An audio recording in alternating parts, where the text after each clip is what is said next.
பெண்களும் வேலைக்கு போவோம் அப்படின்னு சம உரிமை எடுத்து மார்ச் 8 இதை கொண்டாடுவோம். மகளிருக்கு சேவை செய்ய வந்திருக்கேன்.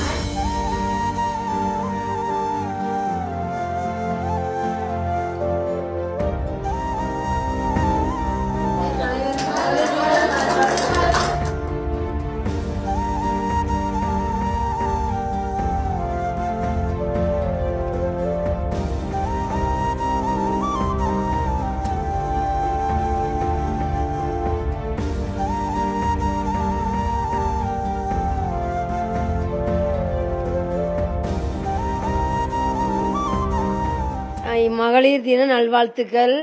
சில வருஷத்துக்கு முன்னாடி வேலைக்கு போகக்கூடாது பெண்கள் அப்படின்னு சொல்லியிருக்காங்க. நாங்களும் வேலைக்கு போவோம்னு சொல்லி பெண்களும் போராடி இருக்காங்க.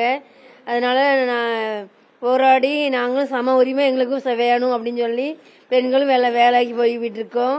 இப்போ எல்லாம் வண்டி ஓட்டுறது, கார் ஓட்டுறது, கண்ட்ரைட்டாவும் எல்லாம் இந்த குப்பை தொழில் எல்லாமே செய்யறாங்க, எல்லா வேலையும் செய்யறாங்க.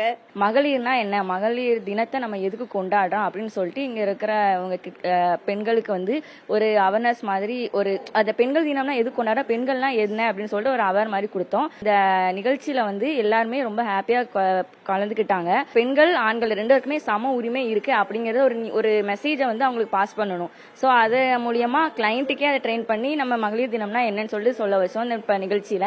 அதுக்கப்புறம் கேக் கட் பண்ணி ஒருத்தருக்கு ஒருத்தர் அந்த இனிப்பை பகிர்ந்துறது, அதுக்கப்புறம் டான்ஸ் ஆடுறது, பாட்டு பாடுறது. ஸோ அதே மாதிரி எல்லாருமே ரொம்ப ஹாப்பியா இருந்தாங்க. இன்னைக்கு பெண்கள் வந்து எல்லா வீட்லயும் இருக்காங்க. அவங்க ஒரு அம்மாவா, ஒரு தங்கச்சியா, ஒரு மனைவியா, ஒரு ஃப்ரெண்டா எல்லாரோட லைஃப்லயுமே அவங்க இருப்பாங்க. ஸோ அவங்க லைஃப்ல ஒரு முக்கியமான ரோல் அவங்க ப்ளே பண்ணுறாங்க. ஃபேமிலியில் வந்து எல்லாருக்குமே ஒரு அச்சீவ்மெண்ட் பண்ணணும், ஒரு ஹெல்ப் பண்ணணும் அப்படின்னா பெண்கள் வந்து எப்போவுமே மோட்டிவேட் பண்ண தான் செய்வாங்க.